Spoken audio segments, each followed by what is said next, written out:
Yeah, it was a roller coaster. You know, we got out on them early. Then they were able to make some plays, especially right there before the half. We gave up a big touchdown. And then the field goal, which ended up being a big part in the game right there before the half. They only had 20-some seconds left and we were able to get in field goal range. So I think as a defense, we're going to play better. Right before going into half, that's 2 weeks in a row we've given up touchdowns. So. Sim said that, you know, a lot of the helter-skelter is how he referred to it, that once you guys finally settled down in the second half, maybe able to limit some of those bigger plays. What changed for the defense? Yeah, I mean, when you play quarterback, you know, like that runs around and makes a lot of plays.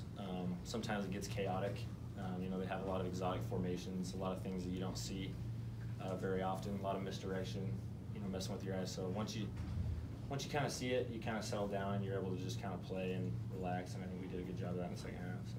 How tough was that in the first half when it seems like, you know, you can have a blitz and everything seems to be going right, and then he just, you know, somehow escapes it and runs out? Yeah, it's just, I mean, we emphasized it all week. We just had to do the best we could to just keep him contained.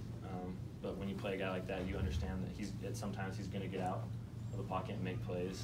You just try to limit as many as you can. Can you take us through that interception return? Yeah, just you know, dropped to my spot, read his eyes. He was staring it down, so I was able to break on it and catch the ball. So.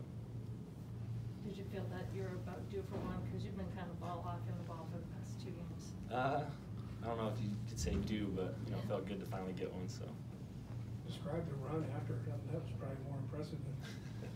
Yeah, you know, I thought he was going to get me from behind. The guy's a little faster than me, so he caught me pretty quick, but I was able to stay up. So. A lot of crazy plays, but there was the one where you recover a fumble right there on the sideline, the pylon. I mean, did you even see the ball come into your hands? No, it just kind of popped into my chest. You know, I was joking with guys on the sidelines. You know, I got to start working on my toe taps, I guess. So get 2 feet down. Just back-to-back weeks. I mean, letting teams score twice in the final 2 minutes. How disappointing is that? Yeah, like I said earlier, I think just right before the half, you know, we gave up the big play, which is disappointing. And like I said, they went down and scored the field goal, which ended up being huge. So we just got to be better in those situations. How much more difficult is it to stay in coverage when you got a quarterback like that? I mean, we talked about it all week, obviously, but to stay on your guy. Yeah, you just gotta, you know, if you're on somebody, you just gotta plaster them and hope somebody gets to them. So do the best you can. Zimmer said you guys are 2 plays away from being 2-0. That he was encouraged by the play today.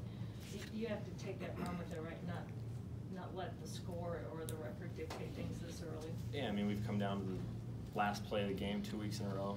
Unfortunately, it hasn't gone our way, but you know, very easily we could be 2-0 or 1-1, but unfortunately we're 0-2, so we got a little more work to do.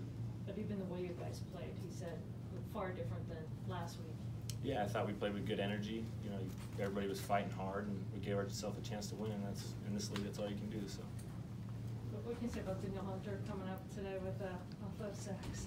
Yeah, he played great. Being able to get to him and harass him, and got to him 3 times, so that's awesome. Is it tiring, Nick, to play a quarterback like that? He just extends plays over and over and forces you to run around and cover a long time.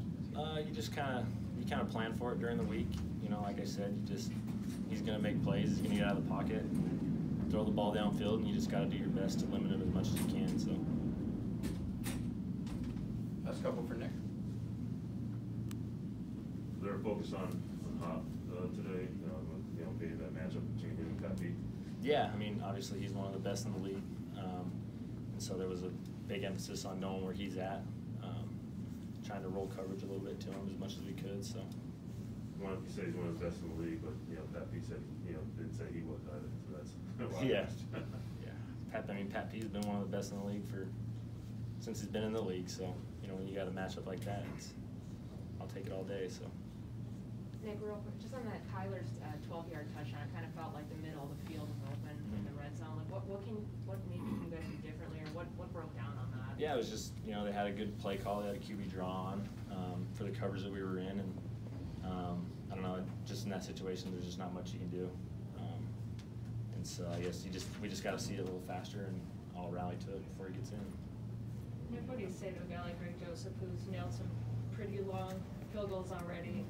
What's the extra point, but then the pressure to come down, especially with the history with this ball club when it comes to that? Yeah, I mean, that play didn't, like I said, that play didn't lose the game. We gave up 10 points right before half. We missed a couple tackles that they were able to get in the field goal range.